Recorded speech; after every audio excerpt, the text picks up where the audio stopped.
Hello, everybody, and welcome to episode 39 of the 40k Badcast. My name is Dan Boyd, and I'm joined by my spirit animal and my partner, Creamsicle McLagavulin.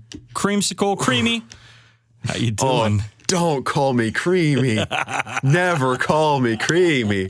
I'll take McLagavulin, but never call me Creamy. Old Creamy in the house.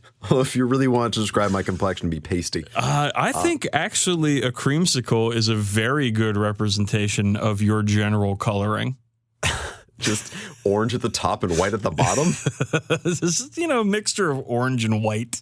It's called sunburn. Yeah, sometimes, you get a little juicy if it's hot out there.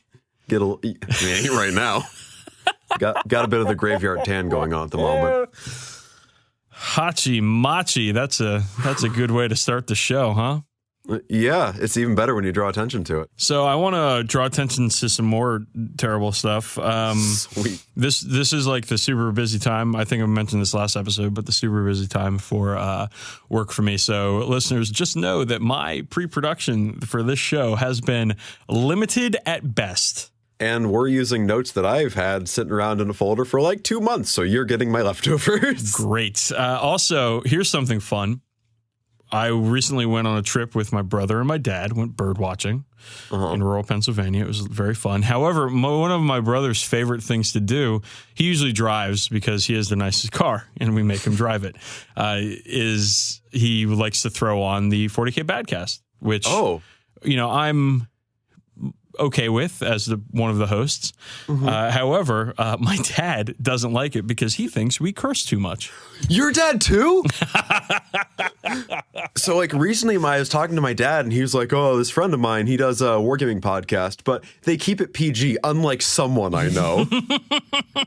And I'm like, thanks, Dad. Thanks an awful lot. Yeah, that's our dads don't like our foul language. Maybe they should start a dadcast.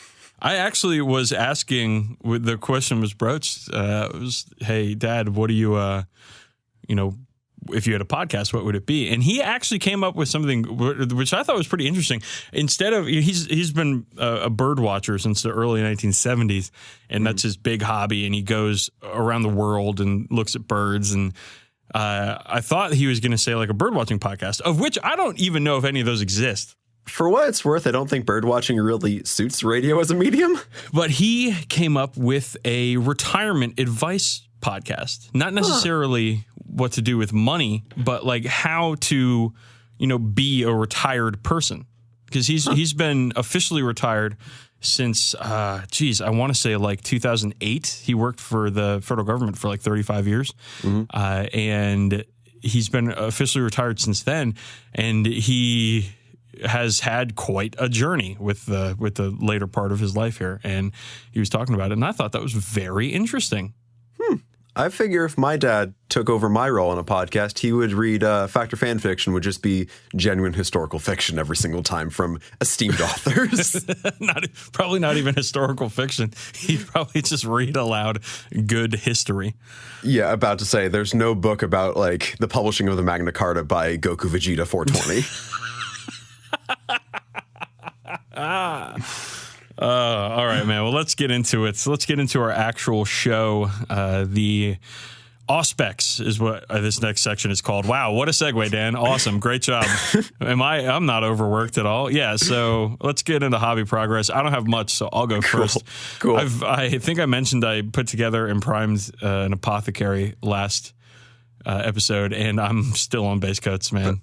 I think the message you sent me said this is the opposite of fun. It is, yeah. I fucked up. I primed this thing Mechanicus Standard Gray. All right. And I should have primed it white. Yeah, it's white. Like, I am an idiot. I didn't have any white primer, was number one. And number two, I knew I wasn't going to paint it black. Or prime it black. I knew that. So I'm not that stupid. But I'm still pretty stupid. I primed it gray, and I was like, I'll just build up the white color. I'll build it up to Ulthuan, and holy shit, did that take a while. And, because I'm not trying to obscure any of the details on this thing, because it's a very nice model. So I don't want to be like slapping on thick coats of Ulthuan gray, which is kind of chalky to begin with. Yeah. Like I bought a new paint pot of it and everything, and it was still kind of chalky. And like, man, this is a fucking slog. I just got finished with the Ulthuan base coat like last night. Woof. And poor buddy, like I've been working on this. I haven't had a lot of time for work. I've been traveling for work, been traveling for family, been overworked like crazy. Work is exploitation, seized means production. But like, just this model is tough, and it's like heavily detailed. I've broken off the little drill bits and chainsaw bits off the top of it on its backpack like twice now. So yeah, it's a problem. But I'm mostly through the base coats, and I can get to the part where I am doing washes very soon. And I think as soon as I wash it, then that's going to be like, oh, I get it. You know how I'm working on those Orlock guys, and you get through the base coats, and you're like, these fucking things look like shit. And then you put one coat of wash on them, and you're like, oh my God, I'm a genius. Did you finish those Orlocks from last time? The 5? Yeah. Yeah, they're done. All right, cool. Yeah. I need to post pictures of them. That's a good point, Campbell. You're smarter than I am, and also more handsome. So I haven't been working on a lot, and I don't think I'm gonna buy anything for a while. I'm at a point where I have enough backlog to keep me probably through Adepticon, which without a doubt we should touch on in a minute. So I think unless they put out like a new fucking Primaris Marine release like coming up soon, then I'm probably going to be good until after Adepticon as far as buying stuff goes. All right. Well, speaking of Primaris Marine release, did you get the 500 Lieutenant guy? Kevin, Beer for the Beer God, as he's known on certain internet forum, certain dead internet forum, he picked one up for me. I need to actually get with him because like I have his baby gate. Well, okay, here's some backstory. I'm glad you didn't just stop at baby, but please go on. No, I just took the gate, not the baby. When I moved in with my fiance, or who was then my girlfriend, we had to integrate our cat families. Gotcha. Which, as you know, it can be a difficult process. So I was like asking around, like, hey, what's the best way to do this? And Kevin said, hey, you can borrow this baby gate. And to keep them separate, but keep them like where they could see each other and somewhat interact. And it worked for a while, so it was great. And I have to return it to him and probably get a game of our favorite miniatures game at the same time. But he's a real mensch for going out there and picking that up for me, and I have the utmost appreciation for him and everything he does. And he's also very tall, which I hear is a good thing. That is a good thing. That's my type. But yeah, we actually had to turn our house into a duplex because of our two cats, and we had to install a door in the middle of our house with like glass pane so our cats can just sit on either side and stare at each other. Stare angrily. Daggers. They do. Yeah, your friends don't really get along, do they? Yeah, no, they don't. They fucking hate each other, but I love them both so much. It's hard. Yeah, I've got a few related bits here. Like I picked up the 500th anniversary. 500th anniversary. 500th anniversary. Games Workshop's been around a while. It's been around for 500 years. Wait. I guess 1508, not 1408. I'm good at math. 1508. What was going on in 1508? Geez, the public education system of America has clearly failed me because we came here in 1492 and we just made friends with everybody. We made ourselves America. I know what was going on in the early 1500s in the United States, at least. I can shed a little light here. So the English started coming over in the early 1500s. Yeah, and one of the things that they introduced to the New World was rampant disease. Ooh, cool. And something like 90% of the population of the indigenous population of the East Coast died within 10 years. And we're talking potentially millions of people died of disease spread by the Europeans that they were somewhat inured to, and the New Worlders, the indigenous Americans, had never encountered before. Cool. So it was a dark time. Even darker than 2018. You about to say Happy Thanksgiving, everybody. Ago. Yeah. So I read that in a book called 1493, and it was a book about what happens after Columbus discovered, in quotes, the Americas. Very interesting read. If you guys want to check that out at your local bookstore, I'd Well, while you and my dad start a history podcast, I'm over here with my own European disease, which is plastic sickness. Okay, I'm sorry. Please continue with your hobby progress. We are having a lot of trouble. By continue, you mean start with your hobby progress? So I built 10 Empire crossbowmen for Warhammer Fantasy Age of Sigmar, that whole thing. And unlike the last time I painted them, I primed them white. Because the first time around I did them in black, and my scheme is the red and white quartered or halved or whatever. One of us is getting smart over here. Yeah, I'm learning from my own mistakes that I made 2 years ago. So very good. Hey, are you still doing square bases on these guys? Of course I am. Nice. Yeah, of course you are. I mean, they're also just the bases I have for them at this point, and I'm not going back and rebasing. Isn't everybody else based square in your in your Empire guys? In my Empire army, everyone else is based square, and in my incredibly strange local meta, like half the armies are based square too. So what you could do is you could play some Old Hammer. Oh, I totally could. It would just involve any of us knowing the rules. Getting a copy of the 4th edition rulebook and fucking going to town. I mean, that's actually like the reason why I did this army the way it is, or I'm doing this army the way it was, whatever, was when I started, I was like, I'm going to play the 9th Age and old editions of Warhammer Fantasy. And then I'm like, no, I'm not, because no one else is. Wait a second. Those suck. AOS is actually good. AOS is actually good. It's a fun game. What else you got? Also for AOS, I built Lady Olinder, the Mortrarch of Grief, for Anne, because she wants to play with some of those ghouls and ghosties. And this is the fiddliest fucking model I've probably ever assembled. Like, it's so springy because it's just connected by all these little wisps everywhere. And because of how plastic models are engineered now, like, super glue adds just enough volume that the pieces don't really fit together. So I had to do some gap filling. Because I could tell if I was using plastic glue, it would have just slotted together like Legos, would have been fine. But it just... Were you using super glue instead of plastic glue? Yeah, I've never used plastic glue, so I need to kind of start using that. Do we want to talk about glue for a minute? Because we can talk about glue for a minute. We can talk about glue in the middle of my hobby progress, sure. Yeah, I mean, it's pertinent. Yeah, right? sure. Okay. Sure. Well, super glue, we all know and love it. I generally use Loctite super glue for just about everything. It works really, really well. I use the Loctite gel. It's a little bit easier to control than the liquid. It doesn't get so runny, and I've had problems where your super glue, you squeeze a little bit too hard, and a lot of these super glues, they come in metal, soft metal tubes, I guess. You know what I'm talking about? Mm-hmm. Yeah. Once you squeeze those things, there's no going back. Yeah, they just get excited and they get everywhere. So the gel works really well for me. It comes out a little bit slower. You can control it a little more. Plastic glue is not really glue.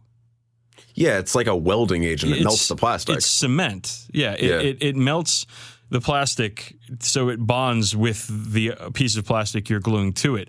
And that's why it is actually very, very good for making strong holds in your plastic, but it's very bad if you decide halfway through building or painting your model that you want to have a different armament for it. So I have a quick story about plastic glue and why I love it.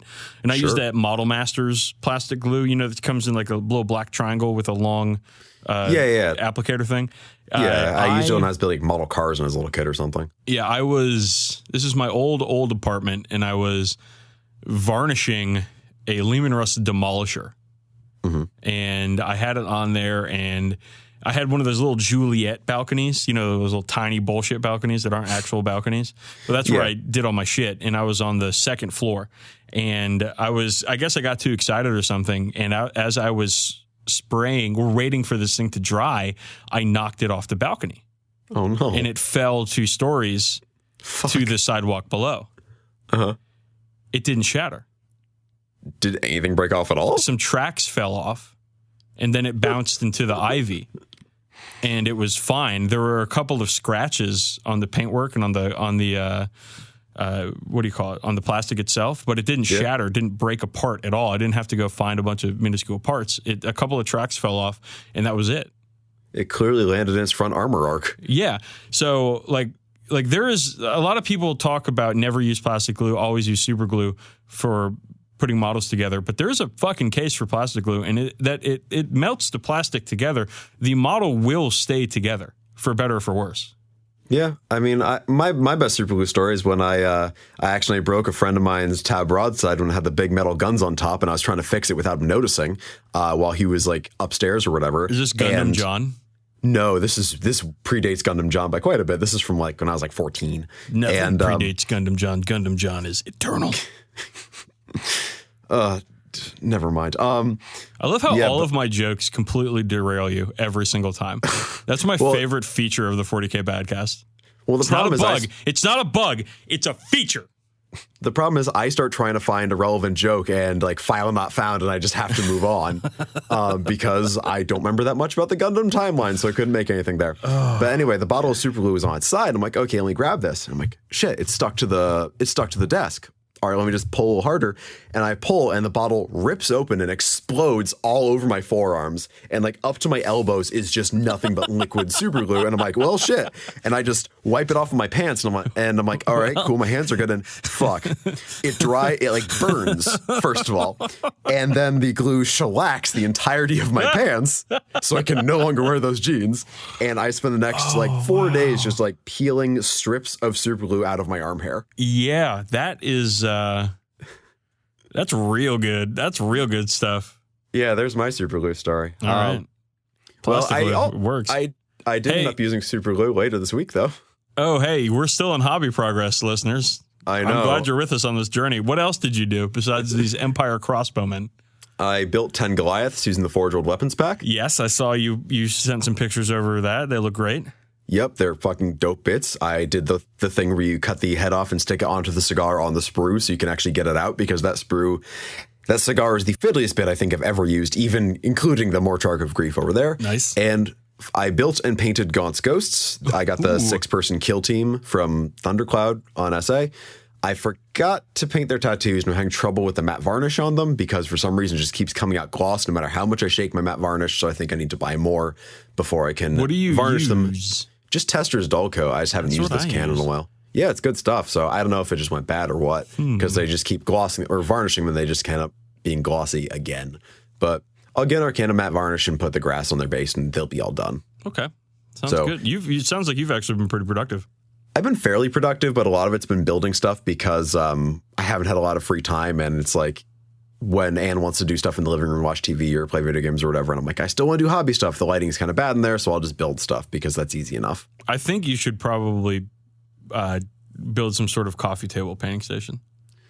I mean, I was trying to find actually the LGW one with like the grooves for your legs and everything. And the one where they had like pictures of like, here's a guy painting on the train, like that sort of thing. I wouldn't take it as far, but it would be nice to have if I could find it. Dude, there was a guy I read about he was a Polish Warhammer player who painted an entire chapter of Blood Angels because he commuted 3 hours on a train every day, and he would paint on the train.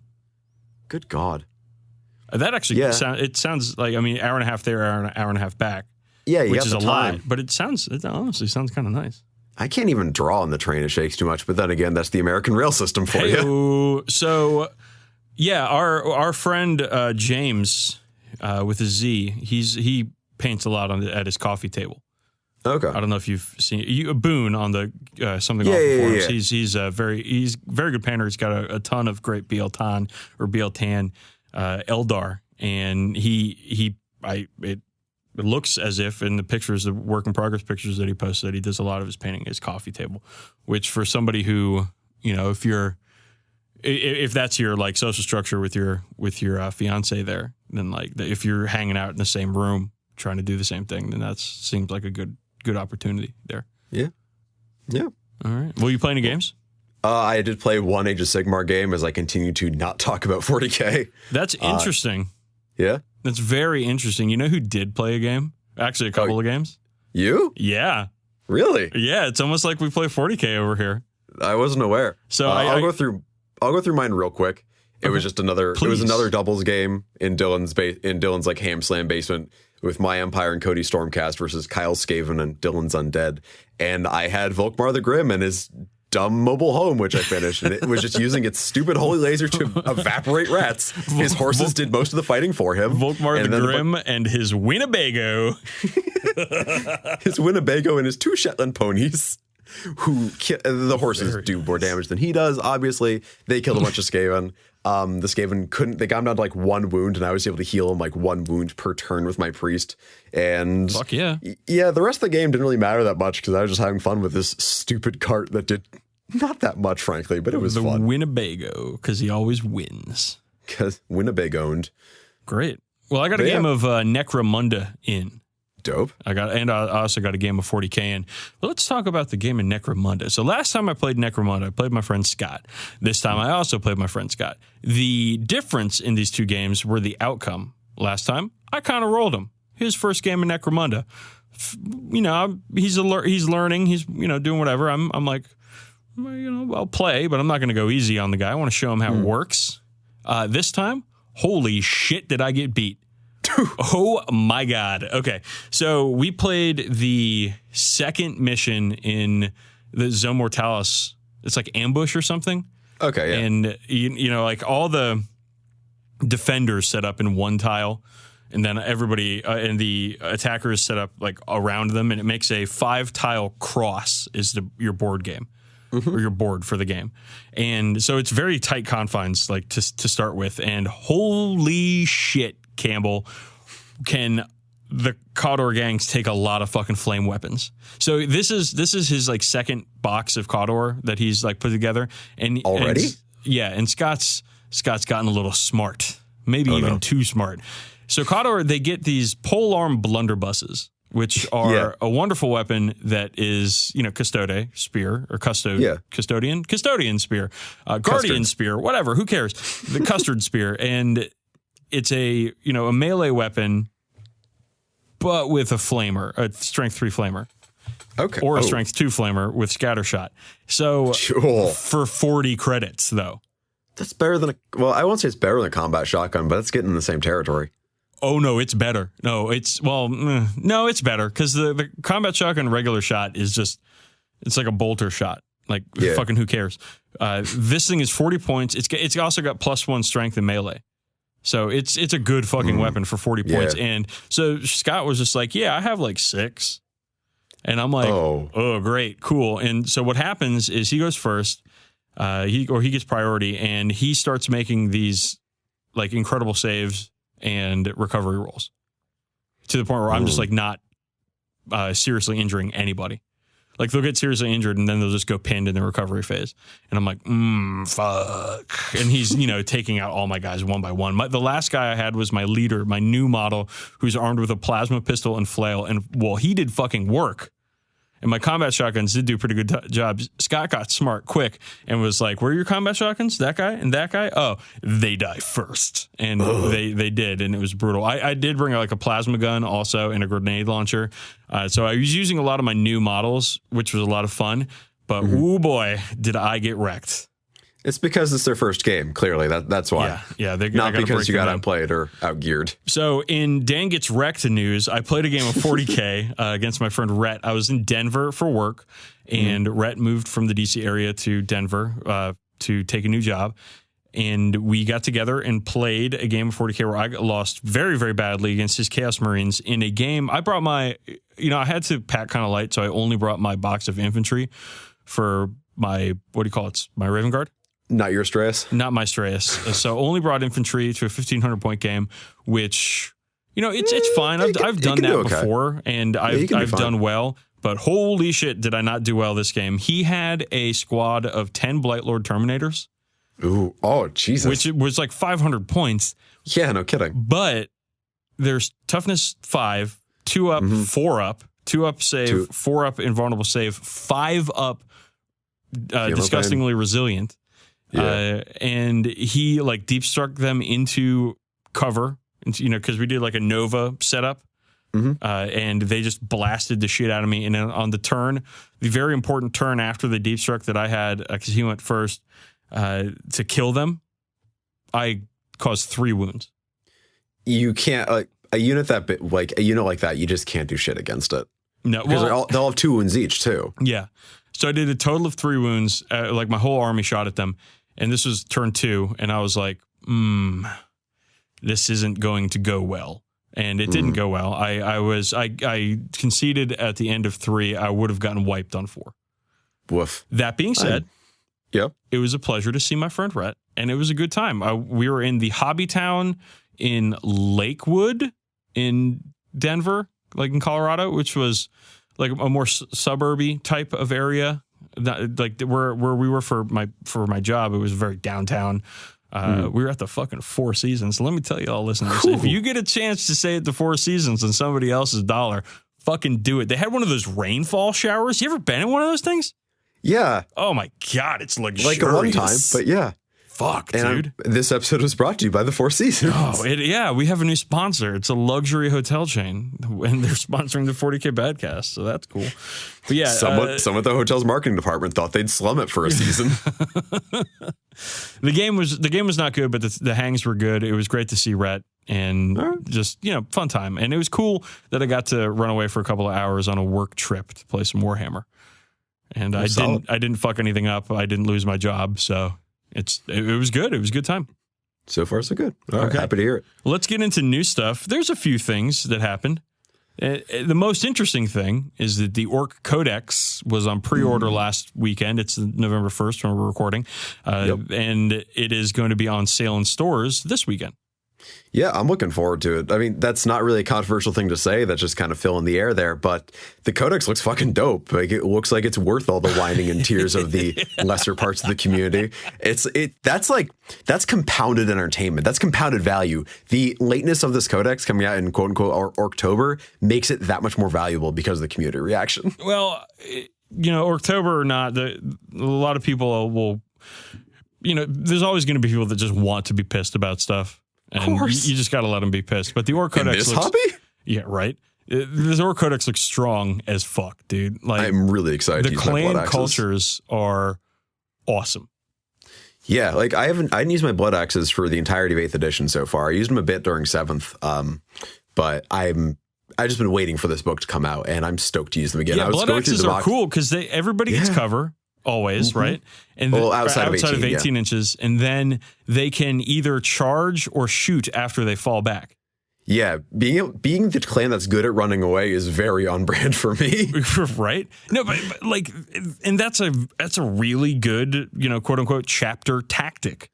Yeah, right? It's versatile. It's usable in the abilities they have are usable in multiple phases of the game. It's not just like a reroll charges, great sort of thing. Like, it's generally useful. That's not even the best one. Oh, by any stretch. The Evil Sons one is fucking mean. And Bad Moon's getting all the rerolls and shooting and stuff, and the universal DACA rolls. The Death Skulls, my favorite clan, gets basically a Salamander reroll and a 6+ invulnerable always. Yeah, like.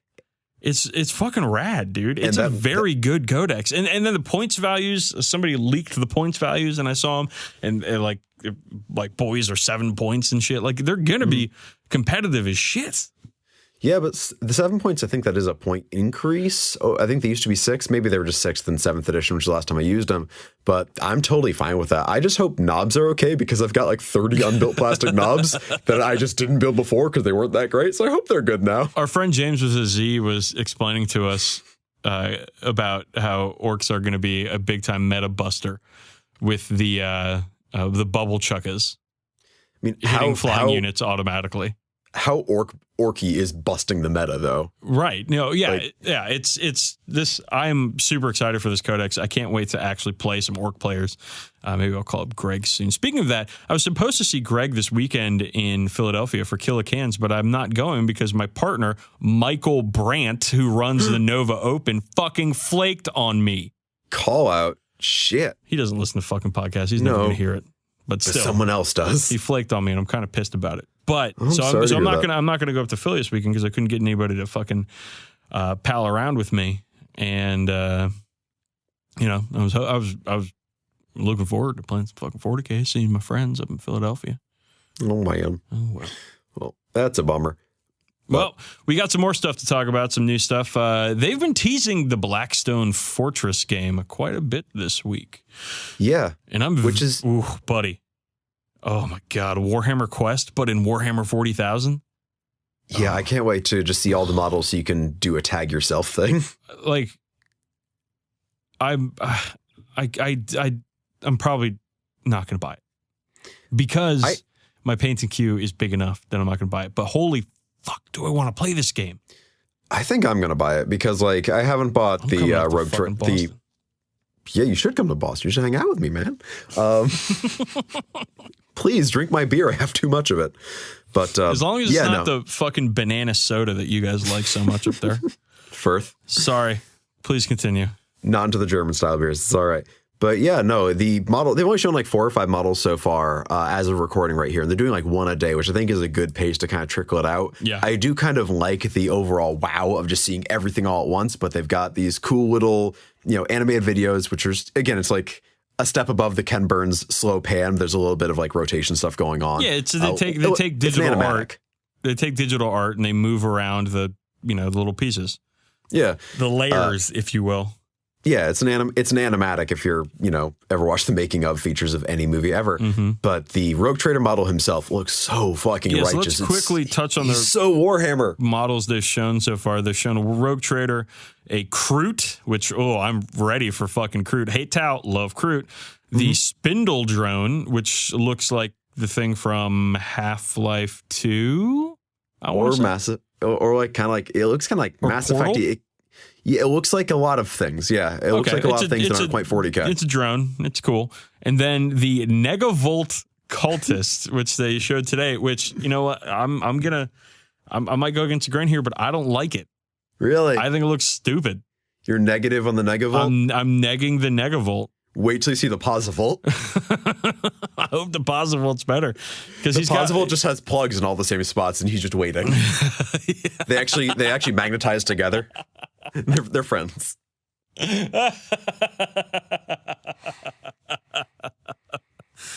Oh, wow. That's funny. That's good. Yeah. Okay. Yeah.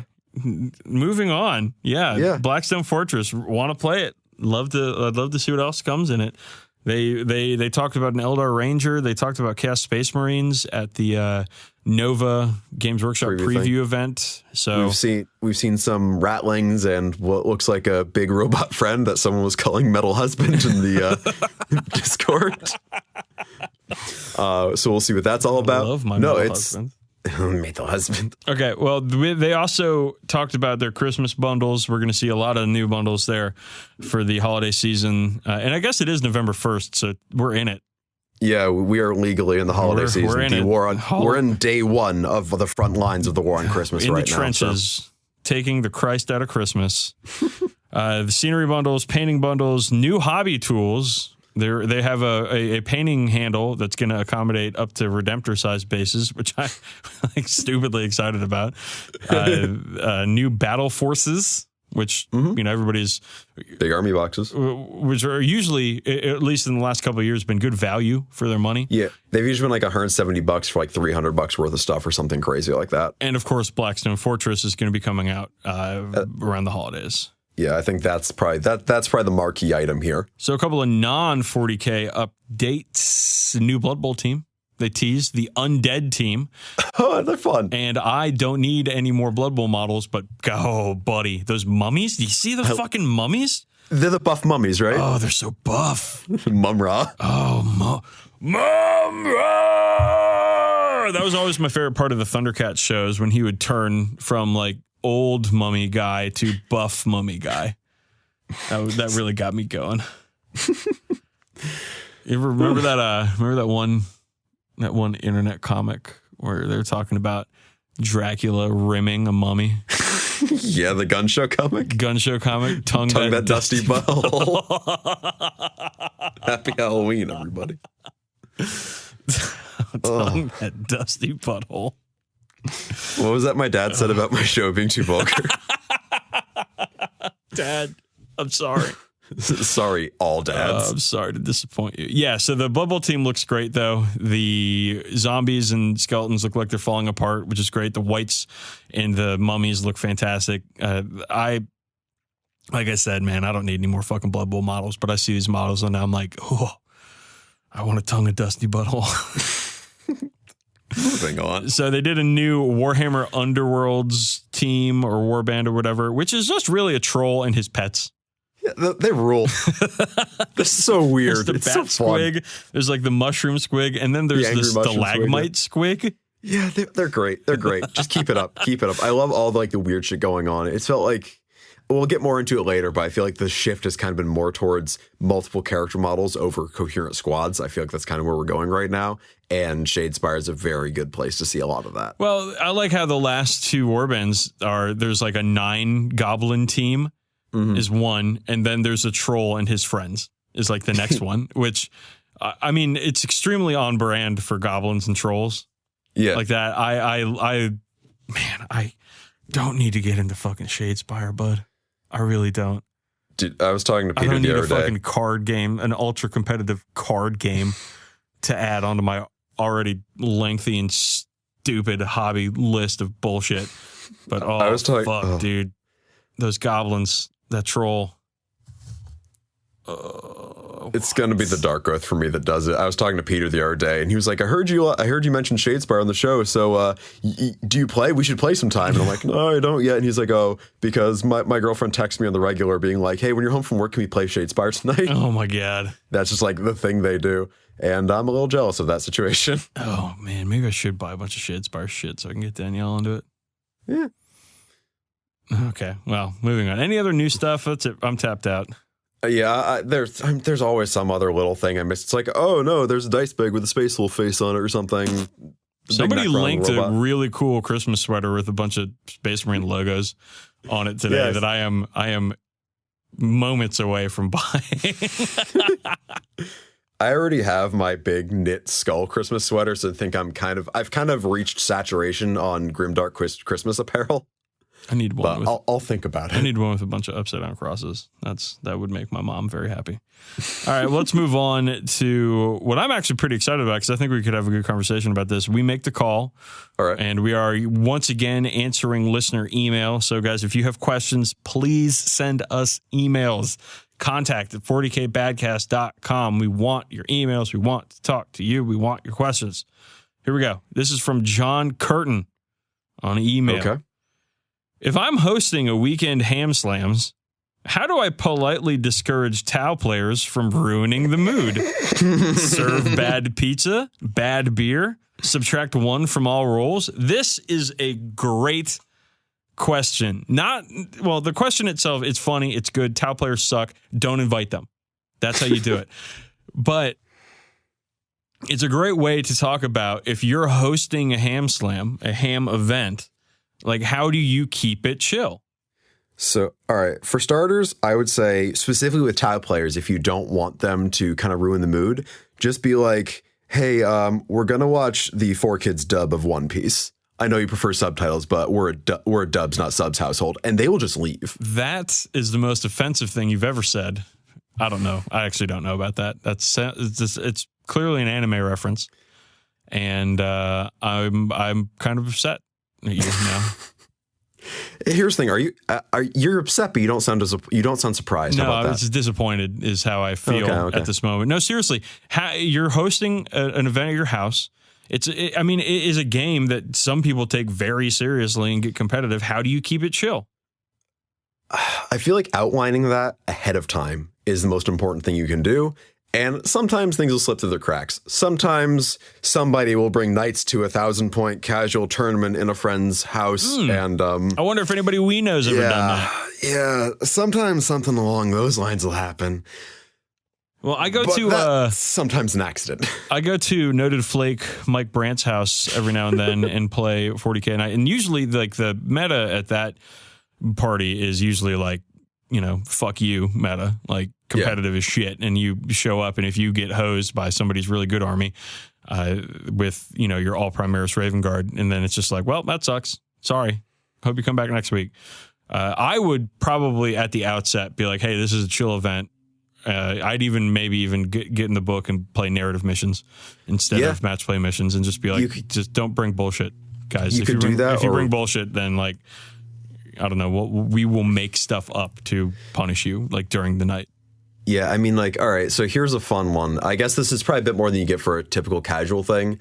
But if you wanted to, let's say you had, like, you were doing a few games over the course of the day. Like, let's just say it was 3 games. You could be like, oh, whoever's in first place, they don't get the benefit of rerolls or something. Like, some little handicap in there. So if someone's really taking it away, you can kind of dull that down a little bit. And, of course, that you need someone who's kind of willing to play along with that. Like someone who's coming to your casual event as a cutthroat isn't going to like that. But another thing you could do is you could take lists ahead of time and just be like, nah, man, this ain't it. We actually, back in the old Dork and Morka days, we had a tournament called the June Jerk Off. And every list, yeah. You'll hear why. Welcome to the August Circle Jerk, the September Ookie Cookie. Fuck.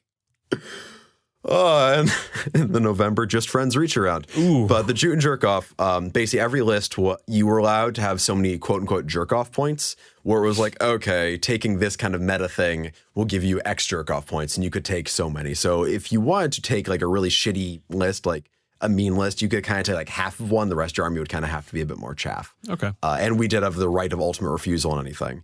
There's a reason our group was kind of known as the Fortress of Arrogance around the area, because we clearly thought we knew best.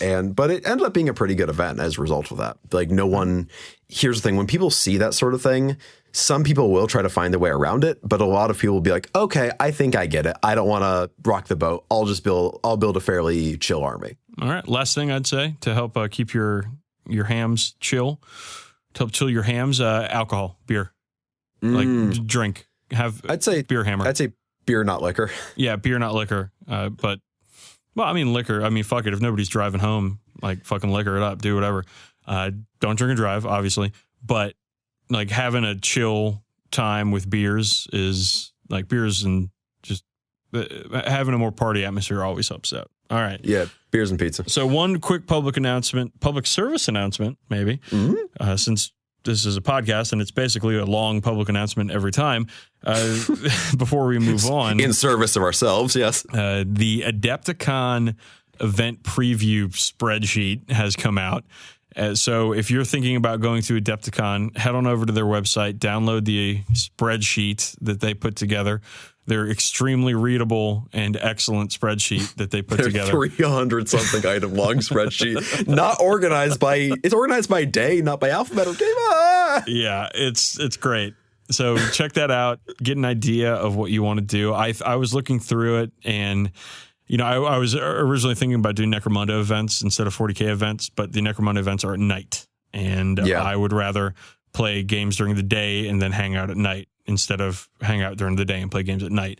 So I am going to be doing the same thing I did last year, which was the Gentleman's Tournament, the Friendly, and then Blood Bowl, if I can get into all that stuff. And remember, registration starts on the 18th of November, I think at 1 p.m. Eastern. So that's a Sunday instead of a Friday night like they did last time, which made me late to a fucking show. I remember that. But so Sunday, 1 o'clock Eastern, 18th of November. But the event preview is out now, so go check that out. All right, let's get into our actual discussion topics of this episode. Alrighty. Now, the first one, honestly, Campbell, you're going to have to help me out with this because I have no experience in building display boards. All right, well, you're getting a notion of how long I've had these notes around because my first bullet point for this is it's Armies on Parade season. So let's talk about it. It was recently Armies on Parade season. In the past 42 days, it was Armies on Parade Day. I was going to go, but I decided to hang out with my friends instead. So we're going to talk about display boards. And first of all, Dan, you have had a display board before. At Adepticon. Are you talking about my like plastic tub top that somebody loaned me? No, the one you fished out of the garbage. That's right. We did go dumpster diving and fished out some cardboard box tops. Oh, God. We'll get to that in a second. So why should you have a display board? I can answer that. All right, shoot. It fucking makes your army look cool as shit. Yeah. It creates a diorama for your army, like a mini diorama, and it really sets the scene for what your army is. If you're trying at all to win Best Painted in the competition, a display board is fucking mandatory. But even if you're not trying to win Best Painted, or you're just kind of like a journeyman painter who's just happy to have their stuff look nice. I'm just happy to be here, man. I'm just hoping to get the most present award. I don't need to win nothing. I'm just happy to be here. That's what I always say right before I bring my knights out. We didn't use those voices in our fuckboy content at all. We should have. Those voices are easy. I'm sorry. Yeah, keep going. Wow, this is a terrible episode. I know. I'm so sorry to myself mostly, but also to you, but also to everyone else, but also to my dad.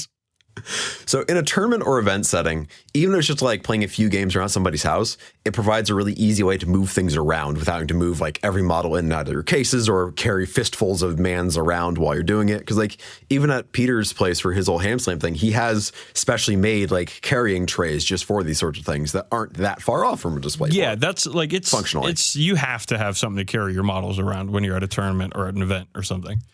Yeah, I remember the first time I went to Nova Open, which was my first, like 2014, I think, which was my first big event, and I didn't have something to carry my models around, so I had to pack them up after every game, and I had like 125 guardsmen on the table.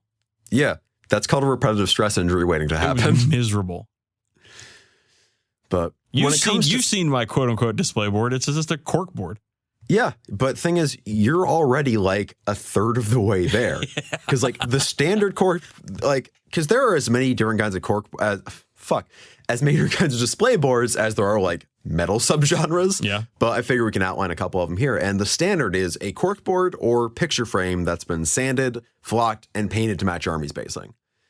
It's the most common I've seen. It's the most common I've done. And it's really easy to do. Because it's basically... It is a small terrain project. They all are, but this is basically just the basing you do for your army, but on a larger scale. Yeah, I was thinking about doing that for Nova next year, since I'm not going to be working on any huge projects this year.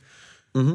Just taking my trusty cork board, flocking it or sand, putting sand on it, sealing that sand in, spray painting it black, doing my dry brush, maybe throwing a couple of buildings in the back so I can have a little bit of vertical integration, put the characters up there, and just going for it. And I think that would work, right? That's all you need to do. Like, that's literally it. The only thing I'd have, as far as your basing goes, the only thing I'd have is like, I'd want to do something to break it up a little bit, because your basing is like, it's just the like dark sand, right? Yeah.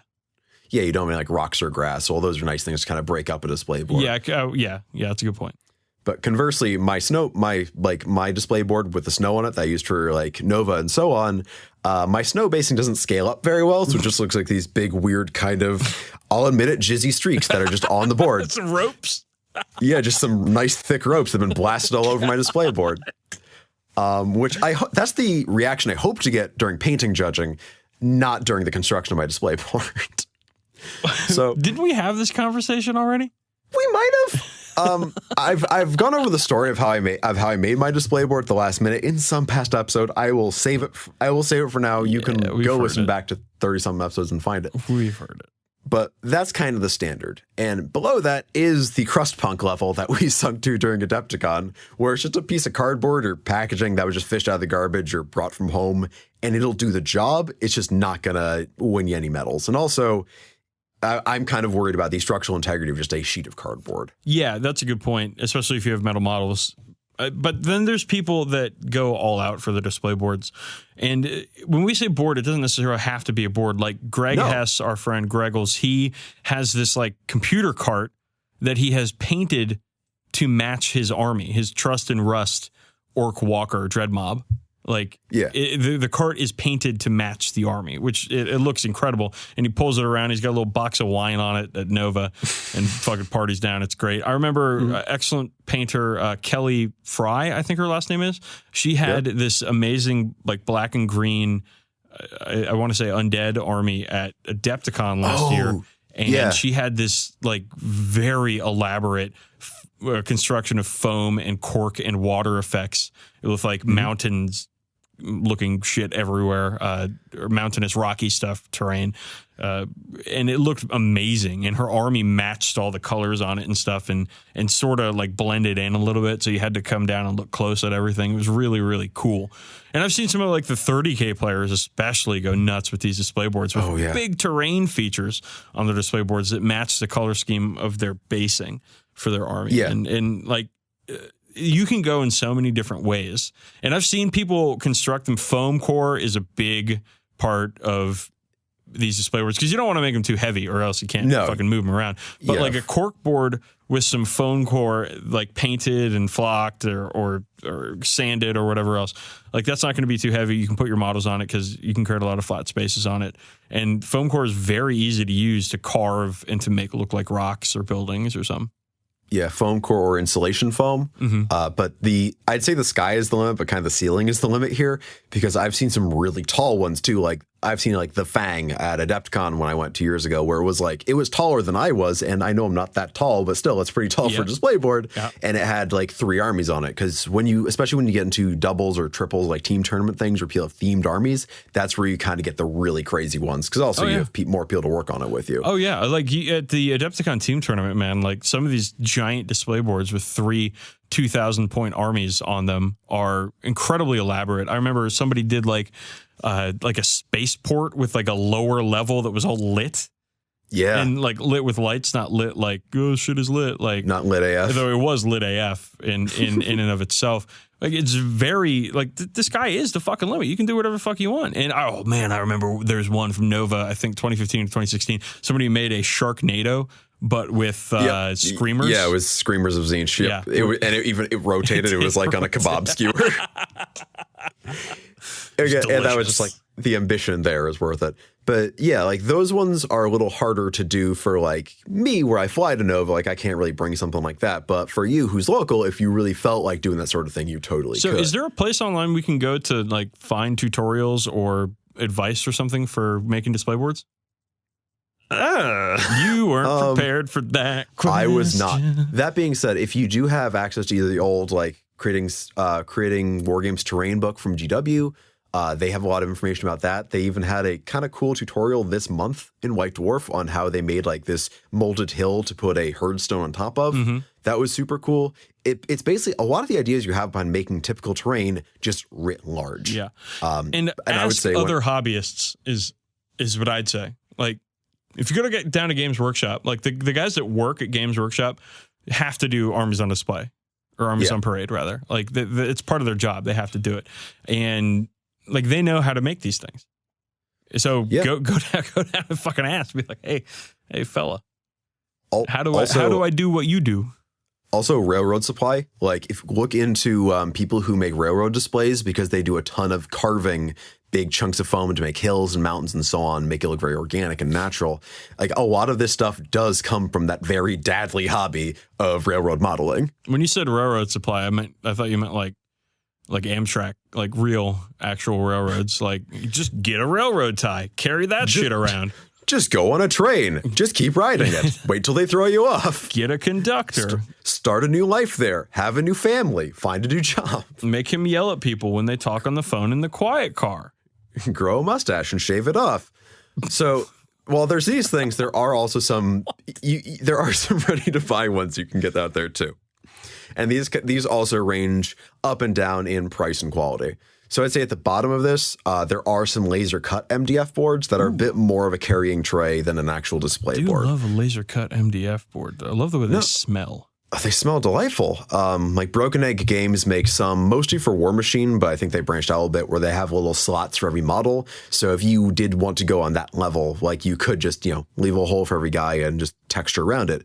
And Frontline Gaming has one as well, but personally I think it looks like a plywood lunch tray and I wouldn't buy it. Also, don't give money to Frontline Gaming. Also that.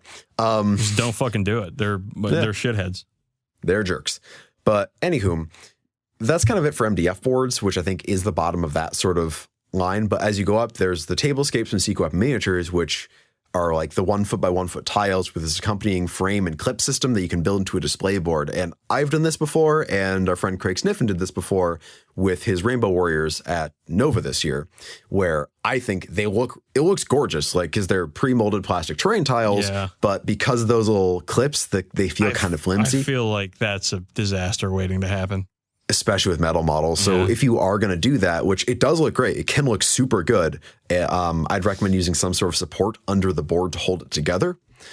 And the final option here for pre-bought things are GW's own Realm of Battle boards. Their own Armies on Parade events suggest a 2 foot by 2 foot tile, or that's the max they have. Although there is no vertical max. That is actually a rule. There's no vertical max, just 2 feet by 2 foot footprint. But I think, they're already textured, they're already detailed. It's just a matter of how you paint it. And you can always, throw some terrain on there or whatever. I think the one fault these have is I like having a lip on the edge of a display board to keep models from falling off or dice from falling off. And I do think a 2 foot by 2 foot is a little big for a display board. Like it's just a little unwieldy, a little big to carry around a gaming hall too. Yeah. That being said, both the Realm of Battle boards and the Secret Weapon tablescapes both can integrate into your own table setup. Mm-hmm. So like when I've brought this tablescape things for a display board, I just took a few tiles from my own table and just brought them along, and I've already got it made. Nice. So that serves some nice double duty. Yeah. So you know I'm going to do it, Campbell. I will make a display board by Nova. Dope. Honestly, if it's not hard, so long as you're not doing it drunk the night before like I did. No, I'll probably go a month out or 2 months out and maybe not make it super nice, but make a good display board for Nova Open for my Raven Guard. Go to Michael's, spend $10, and you're good. It is not hard to get a solid baseline, and you've already got the ruins you won from Nova last year or this past year, so you can just use that for your terrain in the back. Yeah, well, I love going to Michael's, but I also love moving on to our next topic of discussion. Segue. Right. You like that? I know you do. That is pretty good. That's very good. Where we're going to talk about a topic that Campbell suggested that he had to explain to me, but I'm super into it now. We're talking about models old and new, like old versus new. And the way you explained it, something like how the design process has changed over the years and how that influences the models as you're supposed to build them.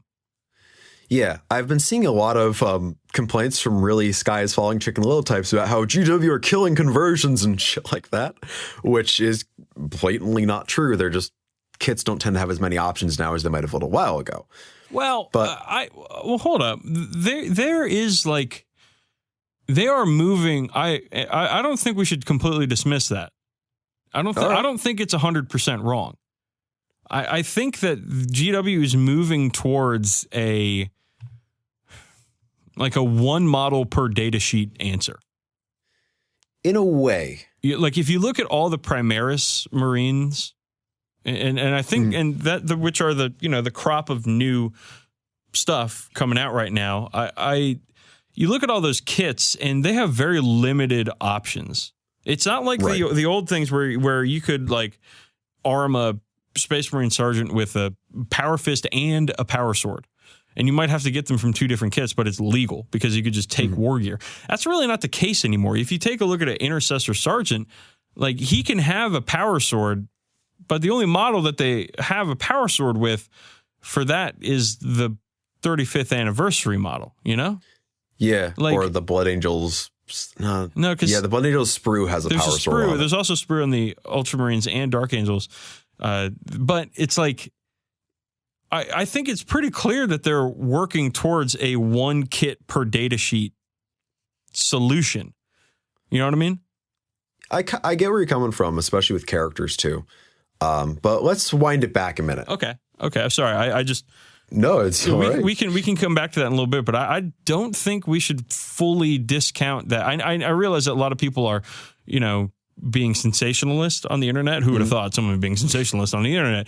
But like, I think that there's a little bit of merit in what they're saying. Maybe not the way they're saying it, but I think that there is. And I'll actually.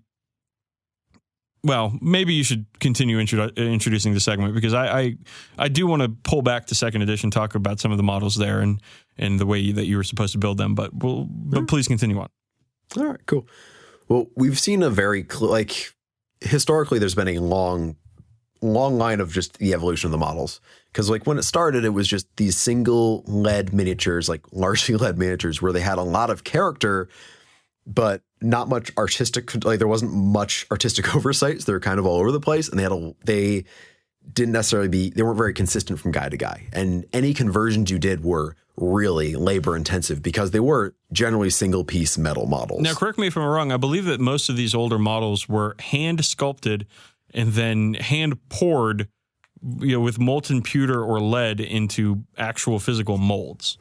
Yes.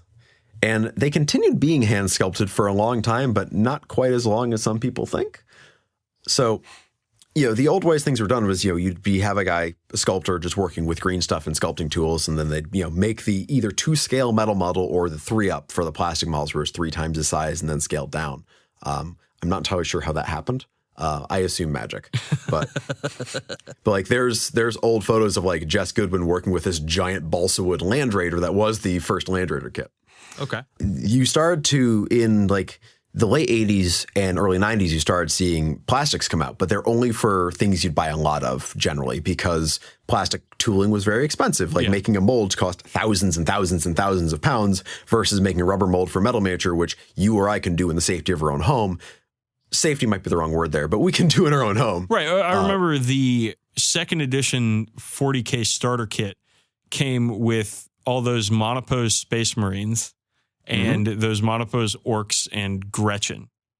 And by monopose, this isn't even like where now you only really have one bespoke way to build the model. There's only one way to build the model. Like you can't really like give them a hand swap or a head swap. The body was one piece, the gun was one piece, the backpack was one piece, the base was one piece. They were very limited in what you could actually do with them. Well, also like all of the miniatures came in the same pose, which is what when I hear the word monopose, that's what I think. All of the miniatures are in the same pose. Mono one, one pose. They're all I love my bolter Marines. Yeah. No, and I think like those early plastics from Games Workshop, I don't think those were hand sculpted, were they? They were hand sculpted. There was no other way to do them back then. I mean, like computers existed back then. But computer-assisted design software wasn't what it is now. Like they were still hand sculpting pretty much everything up until, as far as I can gather, the late 90s, early 2000s. I was actually reading a White Dwarf from 2006 where Ali Morrison was saying that he was taking a break from CAD design models to work on hand sculpted ones because it's just a different skill set, and he wanted to flex that instead. Okay. Because like Jess Goodwin, who's kind of like one of the big gurus of GW, has been there almost since the very start. He can't do CAD sculpting; he only does hand sculpting. And the last hand sculpted like GW plastic miniature that came out was the Tech Priest Dominus. That was him. Oh, that's a good miniature too. Yeah, it's a gorgeous miniature, but it's I thought Jess Goodwin mostly does like drawings. Like is less of a sculptor, but more of a design guy now. At this point, yes. His sketches and drawings. Oh, I love when they release that shit, dude, and let us see like his sketches, like original sketches for what models like look like before the models were created and stuff. Oh, I love that shit. I have the Gathering Storm companion, which has like all the characters for Gathering Storm, and a lot of them have his concept art in it, and they're gorgeous. And with some of them, like Gilliman, I'm like, I wish they went with this guy instead.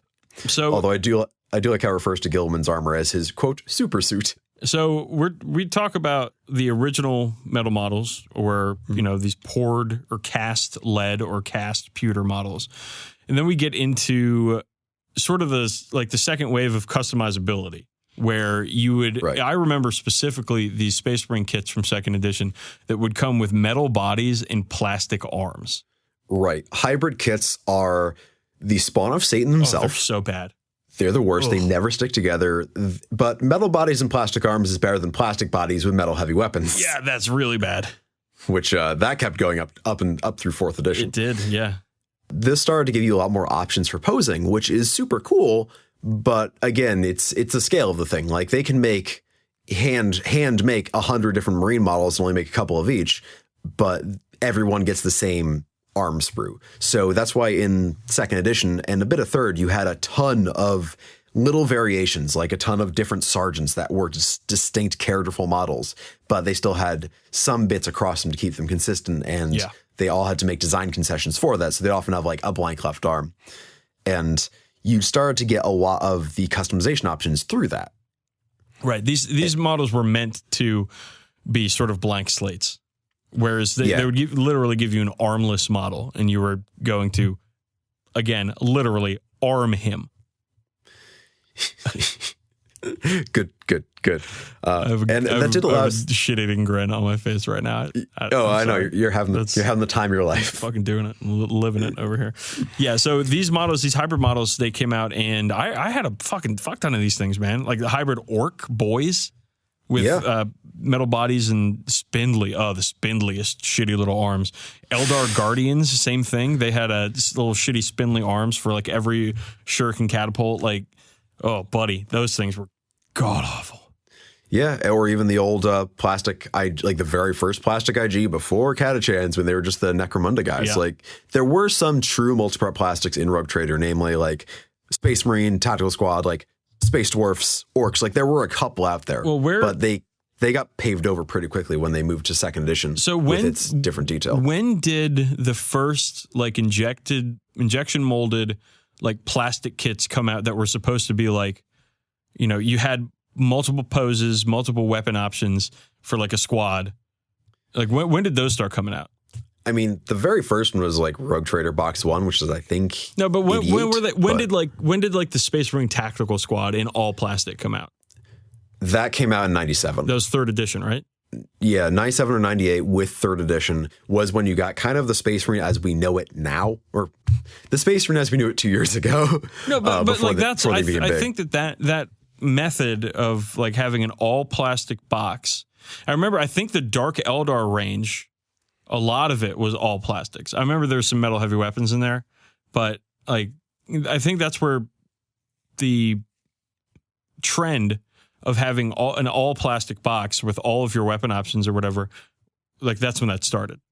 Yeah, that's when, I mean, like they played with that a little bit in Rogue Trader, abandoned it for 2nd edition, which is a very long time. Yeah. And then in 3rd, you started to get it again. Because that's also when you got like the Katachan squad, which is, that's a fun kit. But that at least has like flamer weapons. It has, well, it doesn't really have much in the way of options, but it still has a few of the squad upgrades available. And you get a metal blister with some of the other options for like a plasma gun or whatever. And I would say being able to build everything out of the box is an objective good. Like, yeah, I agree. Because I can always go like Rogue Trader had a lot of fun character with the models because they were so funky and weird. But being able to just get every single option you need, or at least 90% of the options you need from one box, is a flat upgrade over that. Yeah, and like I love having just one box where I don't have to worry about digging through my bits box to find that fucking power sword, or you know, some other sort of situation that entails cracking open a different kit to finish a squad. I think that is a huge boon for the community when you've got everything in one box. Yeah, it makes things more accessible. And if you really do want to go crazy with kit bashes, you can.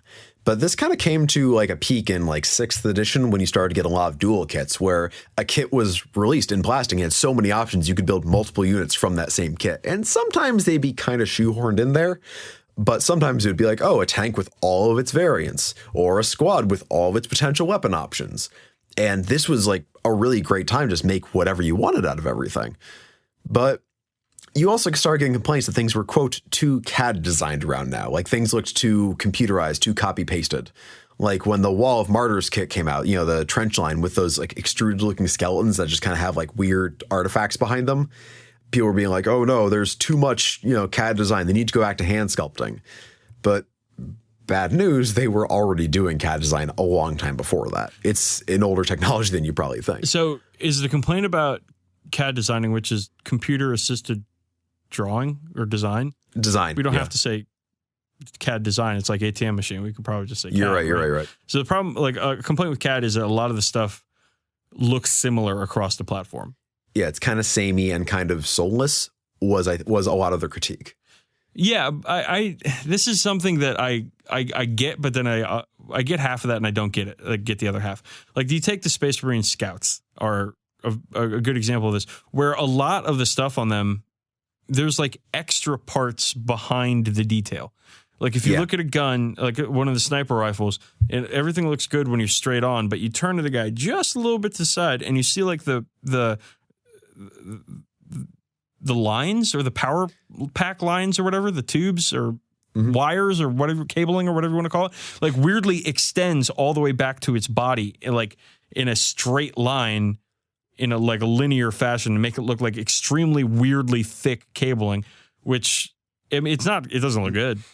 We already talked about thick ropes this episode. We're doing it again. And I get the complaint there because it's like the computer is filling in the gaps. Yeah. Right. Because like, it's taking from like 2D drawing and it's like interpolating. There's like a gap between this layer and then there's nothing here. And so it's filling that with plastic because it's still an injection mold. It's injecting plastic into a mold. Like, there's going to be that discrepancy. But I think nowadays, as the technology gets better and Games Workshop is continually, obviously, refining their machinery that they have, like the kits nowadays are, everything's computer-assisted design. Yeah, but nothing is hand-sculpted anymore. There isn't any of that, like, well, I'm sure there is some, but there isn't nearly as much as that like weirdness, that computer weirdness you get in a lot of the kits. Yeah, that is like when I was doing 3D modeling, that was the word would be extruding. Like it would look like it was extruded outwards. Okay, yeah, I get that. That has gone down a lot over the past years. Like when that complaint started coming out a lot was when you're seeing a lot of that, which was an obvious sign that it was being designed by a computer. But now you'll get a little bit of weirdness, like the pant leg type area, the cuff type area on a Space Marine's foot. Yeah. Like that usually is some kind of like weird, questionable Q zone of detail where you don't really know what's supposed to be going on there, but it's just kind of there. But they've been getting better and better about hiding that or getting rid of it altogether, because I think you couldn't do undercuts the same way you can with metal. If you look at the way that a lot of these kits come together, the newer kits I'm talking about, they're not like, here are 2 legs, here is a torso, here are arms. Like the legs will have multiple parts. The torso will have multiple parts, which, takes longer in the putting together stage, but it cuts down on a lot of that extrusion or weird catty stuff going on. Like, because of not just the way that their technology is getting better, but they're getting a lot more like refined when it comes to building their sprues. I remember somebody showed me a picture of a Assault on Black Reach Dreadnought, if you remember that. And the sprue has these enormous gaps in the sprue itself of just nothing, of just air. And you take that and you put it up next to the Redemptor sprue, which comes in there's 2 sprues that come in the Redemptor kit. And it's almost full, the Redemptor sprue, where like if you take the area that the sprue covers, and there's a lot of dead air in the original, Assault on Black Reach Dreadnought, and you take the Redemptor, and there's almost no dead air or dead space in there because they're getting so much better at designing sprues. I mean, I was saying a few episodes ago how I had like an old Dragon kit from like the 90s, and I could fit my entire fist through the open space. You were fisting the dragon. Fisting sprues. Yeah, fisting the dragon. Chasing the dragon's bad enough. We get to fisting the dragon, that's when you call for help. That's what you do when you catch the dragon. Everybody knows that.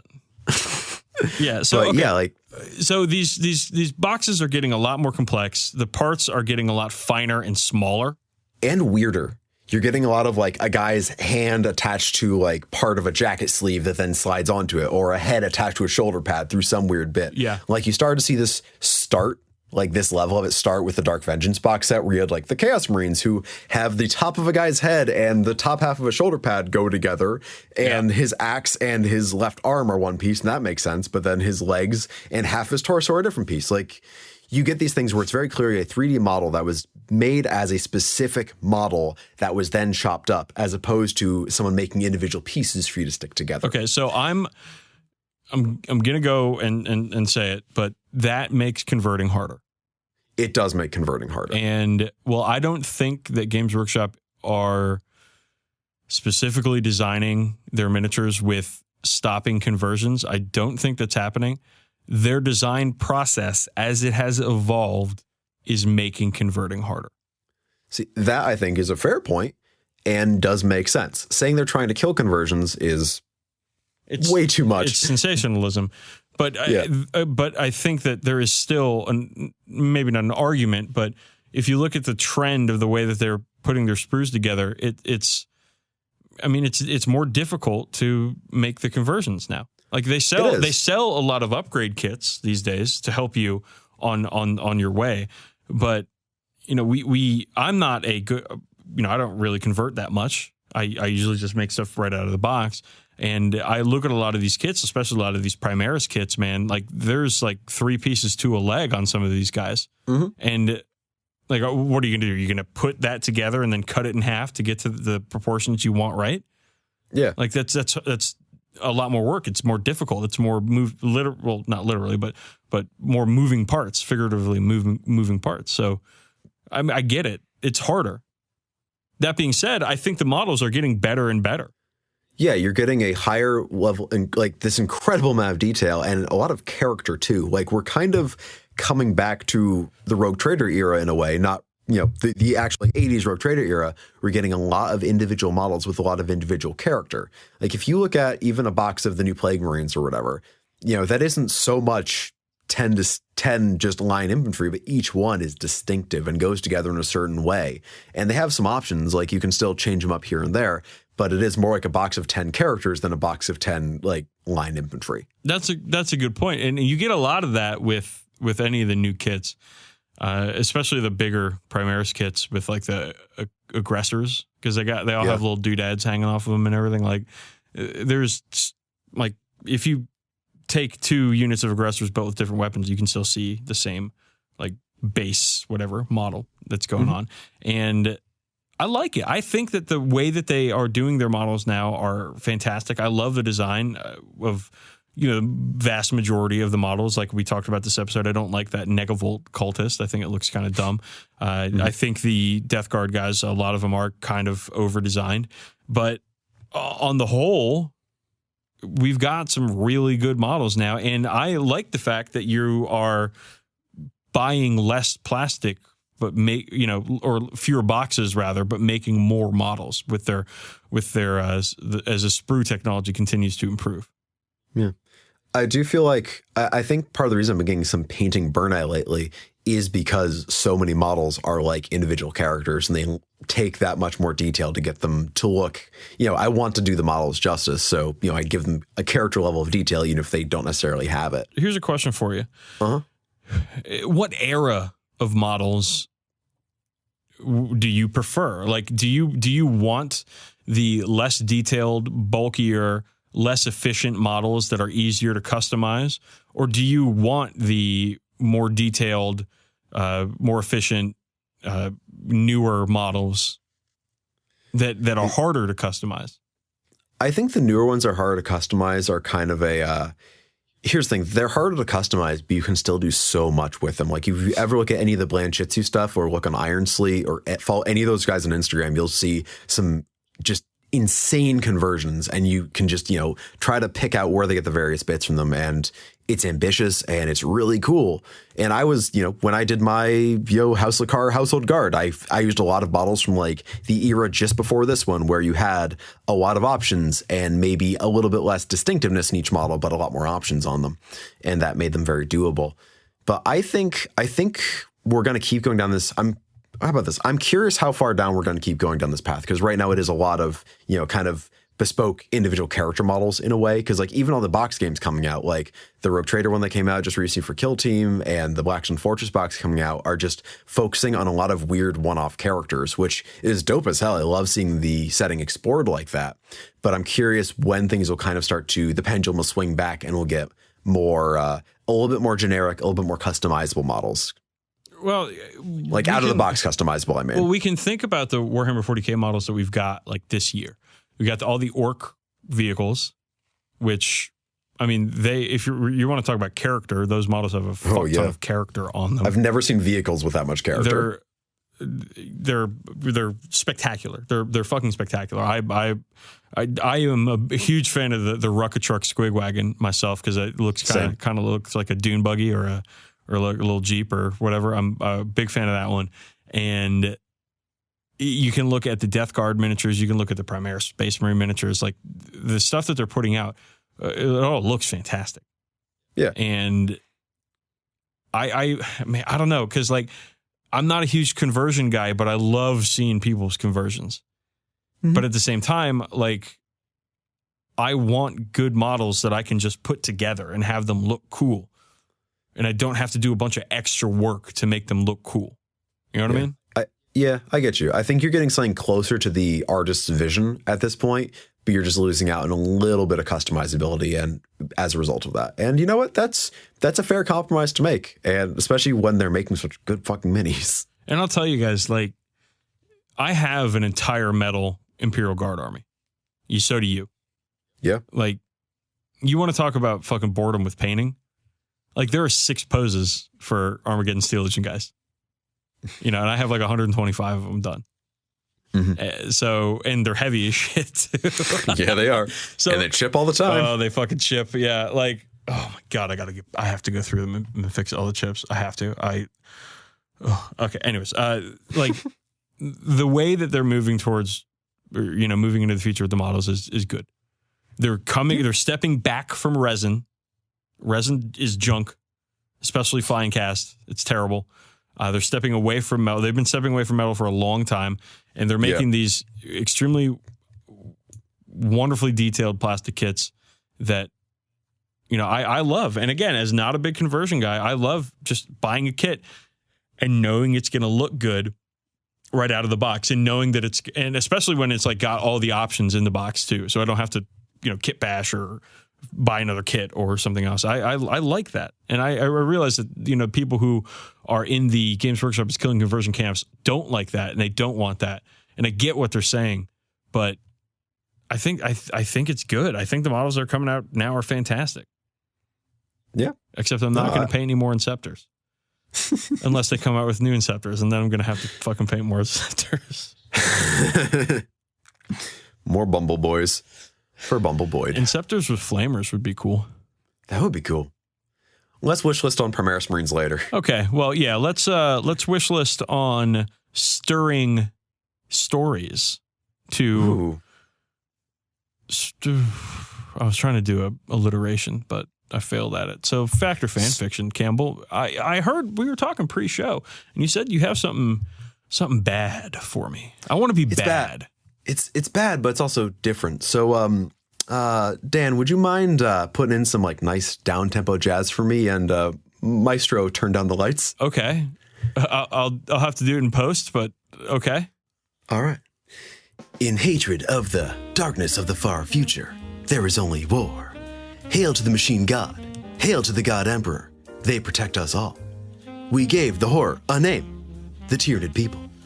They know us as prey. Nothing can stop them. Death, by the machine god Death, has come for us all. I know what you're doing. A fool man trusts luck.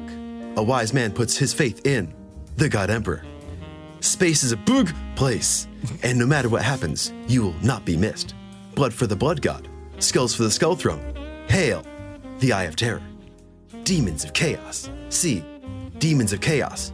Do deadly destruction. Carnifex crush. Run. Carnifex destroy. Kill. Mame. Death pleases hive mind. Horus heresy. Imperiums, plural.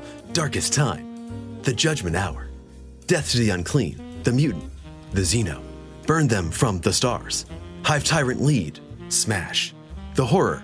Psychic scream. Hive tyrant conquer. Hive fleets spread their plague. Leviathan. Behemoth. Kraken. Seeds of death. Great devourer. Biomorph-enhanced killers. Reapers of carnage. Feel them scratching. In your mind. They come for you. Flesh, mind, body, and soul.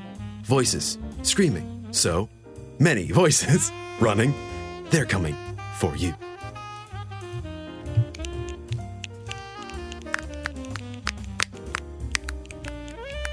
Wow, that's really powerful. Yeah. That's some good 40k poetry right there. Yeah, that's Nid poems and other Warhammer hyakus. But the hyaku is my favorite type of poetry. Oh yeah, no, it's so powerful. Which is of course the definition of hyaku is bullshit created on the internet by idiots. That's good. Yeah. I like that. I really got into a space in that one. Like a mindless devourer space, mindlessly devouring those words as they flowed out of your mouth, and they just went into my brain, and I devoured them mindlessly. And I just felt like I was mindlessly vomiting out nonsense, which is usually how I feel in this segment, but to a different rhythm this time. Well, Campbell, I don't think that's actual Games Workshop fiction. I think that's got to be fan fiction. No, that is by Sanity's Crucifix. Name, Vincent Rose. Okay. Age, 1 year away from the legal drinking age in the U.S. Sex, yes, please. Okay. Yeah. Ooh, eyes red. That's an Austin Powers joke. Yes, it is. And I assume it is older than Austin Powers. But he's written 7 stories for Teen Titans, Evangelion, Warhammer, and Hellsing. Okay. It seems like he and I probably wouldn't be friends in real life. Yeah, I think he's... Oh my God, when he wrote that, he must have been like 20-something. That's really sad. Anyway, Yes, that is fan fiction. Do you remember that band Mindless Self-Indulgence? Of course I do. They were terrible. I think Shut You Up is an okay song. Okay. Shut Me Up? I don't remember. I think you it's of a time. Up. I think I should go back to Hot Topic. Tried to like show them. He's like, oh, this band Mindless Self-Indulgence is great. And they played and like the singer was like, that's what, and I was just like, nope. It sounds it sounds kind of like an anxiety headache. I'm going to go back and listen to Fear Factory. That aged well. What? I like Fear Factory. All right. Is there something bad about Fear Factory that I don't know now? I'm sure no. Sure. As far as I'm aware, there's nothing bad about them. Raymond Herrera is an incredible drummer. Dude is precise as fuck. Maybe that's what you need for industrial, right? Get at me, motherfuckers, about Fear Factory. Got strong drum opinions here. Okay, sorry. All right, let's get out of here. Let's do that thing where we stop the show. Let's talk about social media first and how people can contact us. Twitter is a good way to get at us. I am at DB_sleazy. He is at Brother SRM. We had a listener reach out to us today, Campbell on Twitter, to ask us if the Oogie Boogie Man was a demon of Nurgle. Oh shit, yeah. I guess he is. He is just basically all like worms and poop or whatever. So yeah. There is a pop figurine of Oogie he Boogie is an without animated the mask burlap sack of worms and poop. You heard it here first, listeners. The Oogie Boogie Man. But enough about the President of the United States. Yeah, Twitter. Twitter's great. It's where I get my bad news right first thing in the morning, every morning. I love it. I love waking up to see the entire world on fire around me and also see some dank anime memes while I'm at it. So email, we mentioned it earlier in the show, contact@40kbadcast.com. We need your questions. Reach out to us. Just say, check in on us, see how we're doing. People don't really do that to me. Yeah. They don't just like my mom will call me up and she's like, hey, how you doing? Which is nice. I always love talking to my mom, but listeners, guys, you feel free to check up on me. Like, send me an email. I'm not going to post my phone number. I don't want you assholes calling me, but literally never call me ever. But send me an email. Just be like, hey guys, what's going on? I am always ask 100% going to answer that email. Are you fucking kidding me? I want to pen pal it the fuck up. Send us emails, guys. Please just check up on us. Yeah. Send picture your models while you're at it. I always like seeing cool hams. We also we're on Patreon. You can give us money, which I strongly suggest you do. Last 2 months from Patreon monies I have spent on Warhammer stuff. So I got those priorities straight. Yeah, I have. Yeah, please make a non-tax deductible donation to the 40k Badcast on Patreon. 3 levels of donorship. There is the $1 40k friendo, which we appreciate. They are our tiny baby boys, and we love you. We have the $5 Badcast Bad Boy, which you get access to our premium content, which we just posted one last week about horror movies, and we're going to be posting a really good one in November about, I don't want to ruin the surprise. Do not spoil that one. Do not spoil that one. That's exceedingly good. So that's $5 for the Badcast Bad Boys, and then there's the ultra premium tier, $6.90 for the 40k Fuck Boys, the coolest dudes in the room, in any room ever. We're there alone. Oh shit! That tier, you get access to everything that the Bad Boys get access to, and just a little bit more because we like you. Yeah, we like the way you look. We like the way you feel. We like the way you smell. You may think we don't like you if you listen to some of the bonus content. There's the 690 we tier. Got a good one coming up for them fuck boys. We recorded it earlier in the week, but I've been kind of swamped with work, so I haven't gotten to edit it yet. But trust me, fuck boys, it's coming, and so am I. Well, if you're leaving, then you can go to shop.spreadshirt.com/40k Badcast and pick up a Badcast Bad shirt or Budcast Bud shirt if you want to show just how much you enjoy Questionable Podcast and also the Mary Jane. Or you can buy the perfect shirt, which I recently showed up in one of our company videos for my IRL work in my perfect shirt. And you haven't been fired yet. Still employed. I'm surprised they didn't promote you. They should have promoted you, honestly. You were wearing the Maserati of T-shirts. I'm the perfect employee when I'm wearing the perfect shirt. And it will be the perfect gift come Christmas time, or whatever non-denominational holiday you want to have. Yeah, celebrate the end of the calendar year by giving your loved ones the perfect gift. Celebrate the end of days by buying this dumb T-shirt. All right, it is time that the 40k Badcast become the, here we go, see you in a while, Kyles. Email us your cool Kyles, because I'm having a hard time thinking one aside from Kyle Reese in Terminator. Kyles. Who's Kyle Schwarber from the Chicago Cubs? He's cool. He's a large lad who strokes monster dongs. And we'll leave it at that. We're the 40k Badcast. For I usually have a quote to send you off with, but large lad who strokes monster dongs. That's it. Oh, give us the quote anyways, just for old time's sake.